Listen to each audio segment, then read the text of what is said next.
Okay, so let's talk about this wild, borderless world we all live in, cyberspace. And when you think about it, it really boils down to one fundamental question.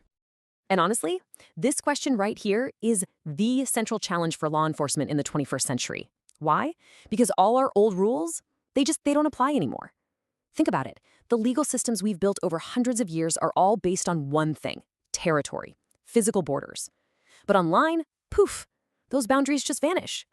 Which brings us to our first stop. We're going to dive into why people are calling cyberspace the new frontier for policing.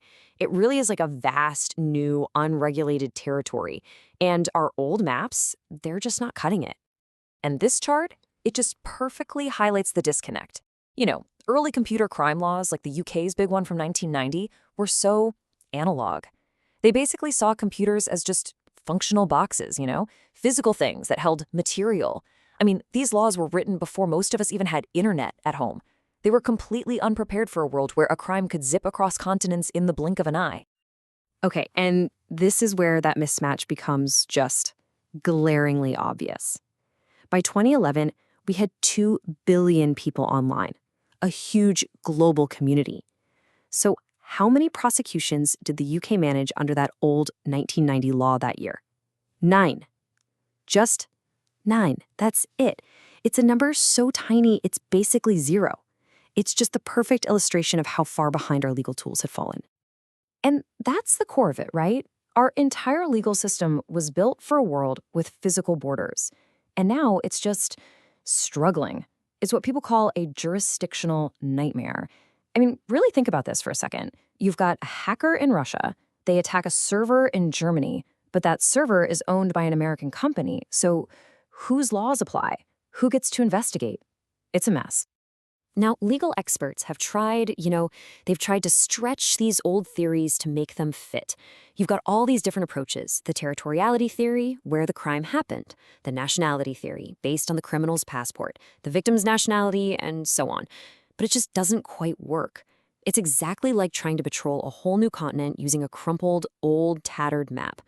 These tools were simply not made for this kind of world. All right, so if we can't even agree on the territory, let's move on to the next challenge. How do we define the danger itself? And believe me, this is where things can get even murkier.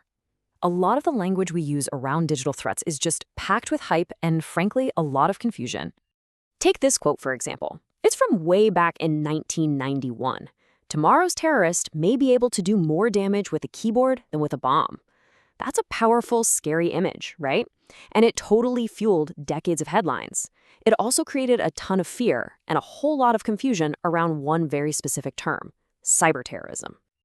But if you cut through all that media hype, you'll find that experts have a very specific definition for this. It is not just any old hacking, and it's definitely not online activism or hacktivism. True cyberterrorism has to be an act that's intended to cause serious, real-world consequences. We're talking violence, massive economic damage, or major societal disruption. And it has to be for a political, religious, or ideological cause. So that leads to a really interesting question. Given how often we see the term cyberterrorism in the headlines, you'd think there have been a lot of cases, right? It's thrown around all the time. But what if we stick to that super strict definition we just talked about? Well, the reality might just surprise you. The number is 0. That's right, a big, fat 0. Based on that strict expert definition, a clear, unambiguous act of what we'd call true cyberterrorism has, well, likely never actually happened. And this is a really critical distinction to make. Look, terrorists absolutely use the internet. Of course they do. For propaganda, for planning, for fundraising, all of it. But their online actions just haven't crossed that high threshold required by the definition, the one that leads to large-scale physical violence or society breaking down. So what we're actually seeing, what we often mislabel as cyberterrorism, it's usually good old-fashioned cybercrime, or maybe hacktivism, or sometimes even state-sponsored cyber attacks. Okay, so the threats are complex, the definitions are super tricky.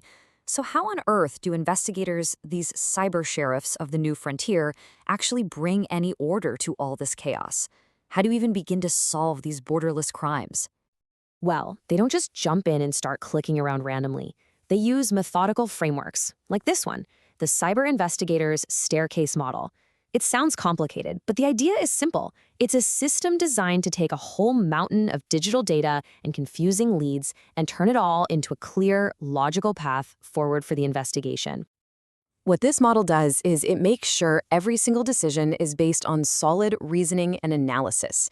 It's a step-by-step process. You start by defining your objective, like what are we actually trying to do here?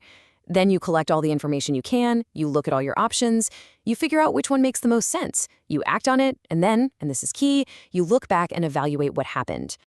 And holding this whole thing together is a golden rule, a mindset that every cyber investigator has to live and breathe.